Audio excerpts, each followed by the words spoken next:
మారుతున్న కాలంతో పాటు ట్రెండ్కి తగ్గట్టుగా మానవ జీవన శైలి రూపుదిద్దుకుంటుంది. ఇప్పటి వరకు ఎన్నో రకాల వాహనాలను రోడ్లపై మనకు దర్శనమిచ్చాయి.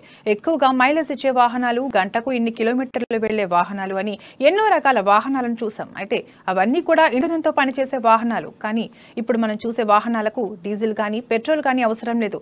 ఈ వాహనాలు బ్యాటరీతో నడిచే పొల్యూషన్ ఫ్రీ వాహనాలు. ఇక పొల్యూషన్ ఫ్రీ వాహనాలపై కొనుగోలుదారులతో, కస్టమర్లతో మా ప్రతినిధి లిఖిత ఫేస్ టు ఫేస్. మార్కెట్లోకి ఇప్పటికే ఎన్నో రకాల వాహనాలు అయితే అందుబాటులోకి వచ్చాయి. ఇప్పటి వరకు వచ్చిన వాహనాలన్నీ కూడా ఇంధనంతో పనిచేసేవే. కానీ ఇప్పుడు వచ్చే వాహనాలు పొల్యూషన్ ఫ్రీ వాహనాలు, అన్నీ కూడా బ్యాటరీతో పనిచేసేవే. కార్లు కావచ్చు, బైకులు కావచ్చు. అసలు ఈ బైక్లు, కార్లు ఎలా పనిచేస్తాయి, ఎంతమందికి అందుబాటులో వచ్చాయి, అలాగే కొన్ని ప్రాంతాల్లో ఈ వాహనాలు అంటే బ్యాటరీతో పనిచేసే వాహనాలు చాలా వరకు ఫెయిల్ అవుతున్నాయనే చెప్పవచ్చు. కానీ అసలు ఫెయిల్ అవ్వడానికి గల కారణం ఏంటి, వాటిని ఎలా వాడాలి, అవి ఫెయిల్ కాకుండా ఉండాలి అంటే ఎలాంటి జాగ్రత్తలు తీసుకోవాలి అనే వివరాలు పూర్తిగా కూడా షోరూమ్ యాజమాన్యాన్ని అడిగి తెలుసుకుందాం. సార్ చెప్పండి, కొద్ది రోజులుగా చూస్తున్నాము బ్యాటరీ బైక్స్ అని వస్తున్నాయి, కార్లని వస్తున్నాయి, కానీ కొన్ని ప్రాంతాల్లో మాత్రం ఇవి పేలుతున్నాయి. ఎందుకు పేలుతున్నాయి, దానికి గల కారణం ఏంటి అసలు? మనం యాక్చువల్గా ఏంటంటే మనము షోరూమ్ దగ్గర వెళ్ళినప్పుడు సేల్స్ పర్సన్ సరిగ్గా గైడ్ చేయరు.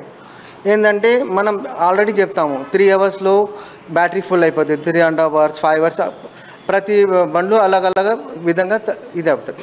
ఓకేనా? అయితే మేము చెప్పిన టైం చెప్తాం కదా 3 అవర్స్ 5 అవర్స్ అనేసి, ఆ టైం తర్వాత 1 అవర్ అట్లా లేట్ చేయొచ్చు. కానీ స్విచ్ ఆఫ్ చేస్తే మనకు చాలా సేఫ్ ఉంటుంది.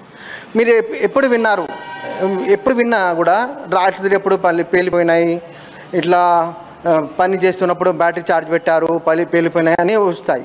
మ్యాక్సిమంగా ఏంటంటే మన బ్యాడ్ లక్ అనుకోండి. ఇప్పుడు ఛార్జింగ్ పెడతాము, ఛార్జింగ్ పెట్టినప్పుడు ఆటో కట్ అవుతుంది. సపోజ్ మన హైదరాబాద్లో ఎక్కడైనా ఫ్లక్చువేషన్స్ అవుతాయి.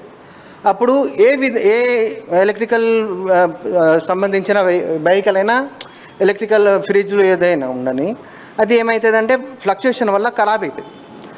ఆటో కట్ అనేది ఫ్లక్చువేషన్ అయిందో దేనివల్లనైనా అది పోతుంది అనమాట. ఎప్పుడైతే అది ఆటో కట్ అవ్వదో అప్పుడు ఏమవుతుంది, సప్లై అనేది అవుతూ ఉంటుంది. ఆ టైంలో మ్యాక్సిమం ఏంటంటే పేలే ఛాన్సెస్ ఉంటాయి. అందుకే మీరు విన్నారు, రాత్రి ఎప్పుడు ఛార్జింగ్ పెట్టారు పేలిపోయింది అట్లా అని విన్నారు. అది ఛార్జింగ్ పెట్టేసి పని చేస్తున్నారు పేలిపోయిందని విన్నారు. ఆ అవేర్నెస్ మనం ఎప్పుడైతే షోరూమ్కి వెళ్తారో వాళ్ళు సరిగ్గా ఇవ్వాలి. 3 అవర్స్ అన్నప్పుడు 4 అవర్స్లో తీయండి. ఆ టైం వరకు బేర్ చేస్తుంది బ్యాటరీ అనేది. ఏ బ్యాటరీ అయినా బేర్ చేస్తుంది. ఆ టైం చెప్పినప్పుడు మీరు తీసేయాలి ఫస్ట్. అది ఇంకోటి ఏంటంటే, మనము బ్యాటరీకి బయటికి వెళ్ళొస్తాం కదా, వెళ్ళొచ్చినప్పుడు 15 to 20 మినిట్స్ తర్వాత మనం ఛార్జింగ్ పెట్టాలి. ఎందుకంటే తిరిగి వచ్చినప్పుడు బ్యాటరీ కొంచెం హీట్ అయి ఉంటుంది. అది మొత్తం కూల్ అయిన తర్వాత మనం ఛార్జింగ్ పెట్టామనుకోండి, అది సేఫ్ పర్పస్గా ఉంటుంది, బాగుంటుంది.